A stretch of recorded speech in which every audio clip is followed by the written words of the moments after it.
Merci d'être là pour cette nouvelle vidéo. Aujourd'hui, on va parler d'un sujet qui touche directement le cœur de l'enseignement des sciences. Un chercheur, un enseignant et un élève. 3 acteurs, un seul savoir. Mais entre eux, tout change. Comment un concept scientifique né dans un laboratoire finit-il par atterrir dans le cahier d'un élève? Qui le transforme?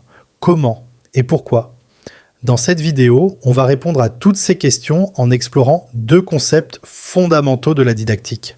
Le triangle didactique et la transposition didactique. Et on va le faire à travers les regards de 4 grands penseurs de l'éducation. Jean Houssaye, qui nous propose un modèle pour comprendre la relation entre l'enseignant, l'élève et le savoir. Yves Chevalard, qui nous explique comment le savoir scientifique se transforme avant d'entrer en classe. Jean-Pierre Astolfi, qui nous montre que les erreurs et les obstacles font partie intégrante de l'apprentissage. Et enfin Gaston Bachelard, qui nous rappelle qu'apprendre les sciences, c'est avant tout désapprendre et surmonter ses anciennes représentations. Que vous soyez enseignant, étudiant en sciences de l'éducation, ou simplement curieux de comprendre ce qui se passe vraiment dans une salle de classe, cette vidéo est faite pour vous. Si elle vous apporte de la valeur, pensez à liker, à vous abonner, et à activer la cloche pour ne rater aucune prochaine vidéo. Et maintenant, sans plus tarder, je laisse la parole à Madame le professeur pour vous guider à travers ce passionnant voyage dans le monde de la didactique des sciences. À vous, Madame. Au menu de notre exploration, on commencera par nos objectifs, on enchaînera avec le célèbre triangle de Houssaye, puis la transposition de Chevalard, la rupture selon Bachelard, les erreurs vues par Astolfi, et on terminera par un petit test pour valider tout ça. C'est parti. Première étape, fixons le cap de notre analyse. En bref, notre plan de match repose sur 3 piliers fondamentaux. D'abord, on va cartographier l'espace relationnel de la classe. Ensuite, on va comprendre pourquoi le savoir a tendance à s'user inévitablement en cours de route. Et enfin, la cerise sur le gâteau, on va voir comment transformer les erreurs en un véritable tremplin pour l'apprentissage. Allez, on attaque le vif du sujet avec notre premier grand théoricien, Jean Houssaye, et sa vision de la dynamique de classe, modélisée à la fin des années 80.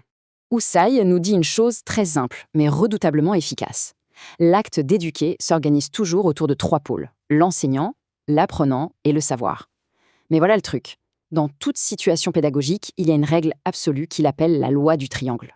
En gros, seuls 2 de ces pôles peuvent interagir de manière optimale en même temps.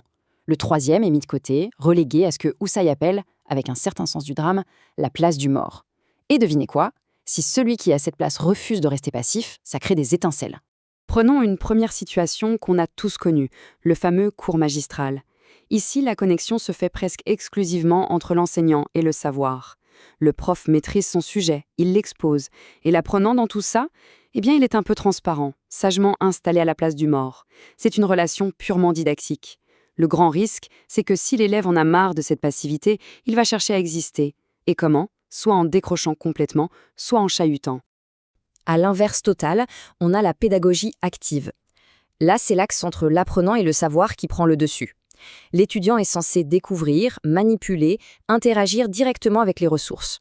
L'enseignant fait un pas en arrière et va, à son tour, occuper la place du mort pour laisser de l'autonomie. L'idée est géniale, mais attention, sans un minimum de guidage, ça peut vite se transformer en errance totale où l'élève se perd complètement. Et puis, il y a une 3e dynamique, beaucoup plus subtile, les travaux pratiques. Imaginez une sorte de danse entre les 3 pôles. Le prof intervient pour guider le geste, puis se met immédiatement en retrait pour laisser l'élève expérimenter. Ça vibre, c'est instable, c'est une alternance permanente des rôles. Et c'est justement cet équilibre précaire qui empêche d'exclure définitivement l'un des participants. Faisons maintenant un pas de côté pour se poser une question essentielle. Ce fameux savoir qu'on enseigne, d'où vient-il exactement? C'est le modèle d'Yves Chevalard datant de 1985. Parce que oui, le savoir ne tombe pas du ciel par magie. C'est une véritable métamorphose. Tout commence dans les labos ou la recherche universitaire, c'est le savoir savant. Ensuite, ce savoir va traverser ce qu'on appelle la noosphère. Imaginez un comité invisible d'universitaires, d'inspecteurs et de concepteurs qui trient et adaptent ce savoir pour créer les programmes officiels. Ça devient le savoir à enseigner. Et enfin, l'enseignant récupère ça, l'adapte à sa propre classe, et ça devient le savoir enseigner. Toute une aventure, non? Sauf que cette transformation ne se fait pas sans risque. Ce sont les pathologies de la transposition. Il y en a 2 très graves. D'abord, la décontextualisation. On coupe le concept de ses origines. L'élève apprend une formule mais n'a aucune idée des problèmes réels qui ont poussé à l'inventer. Ensuite, la dogmatisation. On présente le savoir comme une vérité absolue, un dogme gravé dans le marbre. Ça donne l'illusion que la science ne bouge jamais et ça tue purement et simplement l'esprit critique. Et c'est là qu'on arrive à notre 4e point. Pourquoi, malgré tous ces efforts, l'apprenant rejette-t-il si souvent ce savoir? Plongeons dans la psychologie avec Gaston Bachelard. En 1938, Bachelard met le doigt sur un concept clé. L'esprit n'est pas un vase vide qu'il suffirait de remplir. Bien au contraire. Apprendre, c'est lutter contre des idées qui sont déjà là. Il appelle ça l'obstacle épistémologique. En fait, nos propres représentations spontanées, nos évidences du quotidien, agissent comme des barrières qui bloquent activement l'accès au savoir scientifique pur. On part toujours d'une base, d'une connaissance antérieure. Comme le dit si bien Bachelard, l'esprit est vieux, très vieux même, car il a l'âge de ses préjugés. Avant même de mettre les pieds en classe, on a tous observé le monde qui nous entoure et on en a tiré nos propres petites conclusions. Le problème, c'est que ces connaissances de la vie de tous les jours s'enracinent et deviennent des représentations spontanées. Notre cerveau, qui est un peu paresseux par nature, adore les réponses simples et concrètes. Sauf qu'en science, les apparences sont souvent trompeuses et la réalité est abstraite et complexe. Du coup, ça coince. Pour accéder au vrai savoir scientifique, on ne peut pas juste faire une petite mise à jour en douceur. Non, il faut provoquer un véritable électrochoc.